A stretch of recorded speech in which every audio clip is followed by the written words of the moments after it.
Hi friends, ఈరోజు మనం దోసకాయ పచ్చడి ఎలా చేసుకున్నాం తెలుసుకుందాం.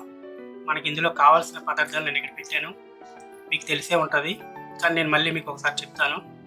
ఇదిగో దోసకాయ తీసుకున్నాను. ఈ దోసకాయ మేము ఓన్గా మా చెట్టు నుంచి తీసుకున్న దోసకాయ అండి. ఇది చాలా ఫ్రెష్గా ఉంది. ఇప్పుడు మనం పచ్చడిలో కావాల్సిన పదార్థాలు మళ్ళీ ఒకసారి చెప్తాను. ముందుగా దోసకాయ, చింతపండు, పచ్చిమిరపకాయ, మినపప్పు, శనగపప్పు, జీలకర్ర, 1/2 టేబుల్ స్పూను మెంతులు, ఎండుమిరపకాయ, కరివేపాకు, నువ్వులు, పలుకులు. వీటిని తీసుకొని మనం పచ్చడి ఏ విధంగా తయారు చేసుకోవాలో చూద్దాం. దోసకాయకి చెక్కి తీసేసానండి. దీన్ని ఇప్పుడు మనం కట్ చేసుకుందాం. కట్ చేసుకునే విధానం, దీన్ని మనం కట్ చేసుకొని ఈ గింజలను మాత్రం మనం పడేయద్దండి. వీటితో పని ఉంది. వీటిని ఏం చేయాలో నేను మీకు తర్వాత చెప్తాను.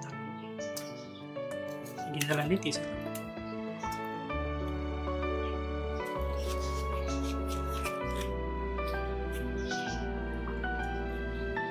తీసేసి వీటిని చిన్న ముక్కలుగా కట్ చేసుకుందాం.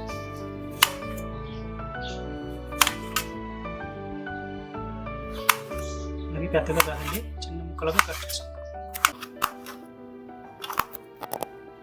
దోసకాయ ముక్కల్ని ఈ సైజులో కట్ చేసుకుందామండి. ఇలా ఉండాలి. చెప్పాను కదా, దీంతో కూడా పని ఉంది మనకి. దీన్ని నేను చెప్తాను నేను ఏం చేయాలో. అలాగే పచ్చిమిరకాయలు కూడా కోసేసుకుందాం.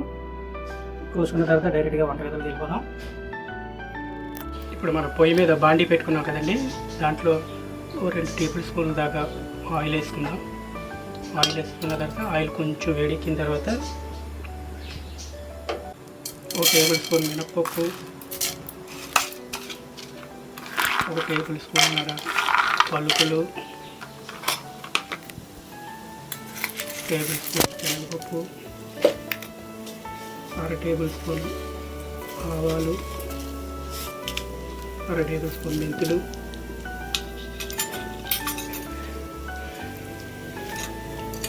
ఒక 1/2 టేబుల్ స్పూన్ జీలకర్ర. ఇవన్నీ స్లిమ్గా పెట్టుకొని బాగా వేయించుకున్నామండి.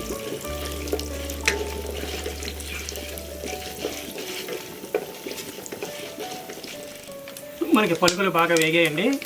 ఇప్పుడు మనం ఎండుమిరపకాయలు, పచ్చిమిరపకాయలు కూడా వేసుకొని ఇది కూడా వేయించుకుందాం.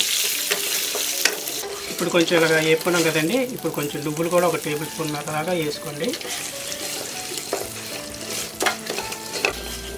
ఇప్పుడు దీంట్లోనే మనం 7-8 వెల్లుల్లిపాయ రెబ్బలు కూడా వేసుకున్నామండి. అన్నీ బాగా ఎగిపోయండి. వీటిని మనం మిక్సీ జార్లోకి షిఫ్ట్ చేసుకుందాం.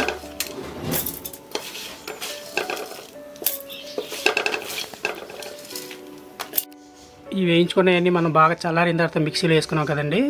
వీటితో పాటు మనం 1 చెంచా ఉప్పు, తర్వాత నేను ఇందాక మీకు చెప్పాను కదా, ఇది నానబెట్టానండి. ఈ నానబెట్టిన చింతపండు గుజ్జు కూడా ఇందులో వేసేస్తున్నాను. ఇంకా ముఖ్యంగా మీకు ఇందాక ఒక విషయం చెప్తున్నాను కదా, ఇవి మనం విత్తనాలు పడేయలేదండి. వీటిని కూడా ఈ మిక్సీలో వేసేస్తున్నాం. ఎందుకంటే ఇవి బాగా నలిగిపోతాయి మిక్సీలో పడేసే కన్నా దీన్ని బాగా నలిపేస్తే బాగుంటుంది. మనం ఇక మిక్సీలో వేసుకున్నాం కదండి. దీన్ని కొంచెం ఇలా మిక్సీలో మనం పట్టుకుని దీంట్లోనే మనం ఇందాక దోసకాయ ముక్కలు ఉన్నాయి కదండి, వాటిని కొంచెం పచ్చి ఇందులో వేసుకుందాం. మొత్తం వేసుకోవద్దండి, కొంచెం ఉంచుకుందాం. వాటిని తర్వాత ఉపయోగిద్దాం. వీటిని కూడా కొంచెం మళ్ళీ పేస్ట్లా కాకుండా కొంచెం బరగ్గా మిక్సీ పడదాం. దీన్ని అంతా ఒక బౌల్లోకి తీసేసుకుందాం.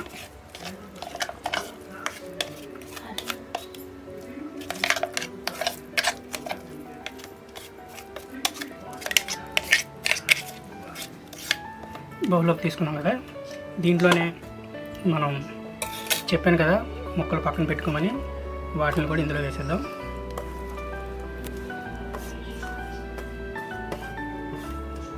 వేసేసి 2 మిక్స్ చేసేసి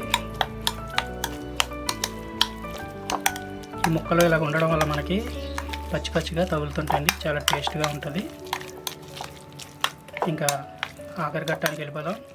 తాలింపు వేసుకొని ఇప్పుడు తాలింపుకి 2 టేబుల్ స్పూన్ దాకా ఆయిల్ వేసుకుందామండి.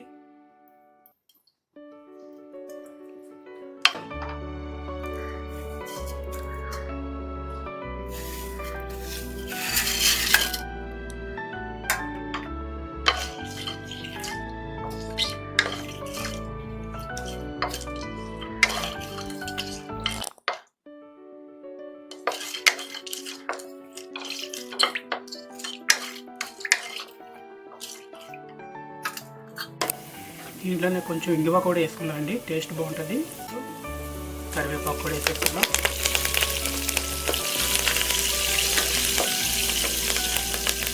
ఇప్పుడు ఈ పోపుని మనం ఇందాక జార్లో తీసుకున్న పచ్చడిలోని కలిపేస్తే అయిపోతుందండి.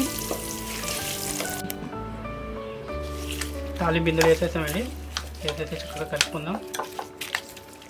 ఇంకా అయిపోయిందండి. దీన్ని ఒక 2 నిమిషాలు పక్కన పెట్టి టేస్ట్ ఎలా ఉందో చూద్దాం.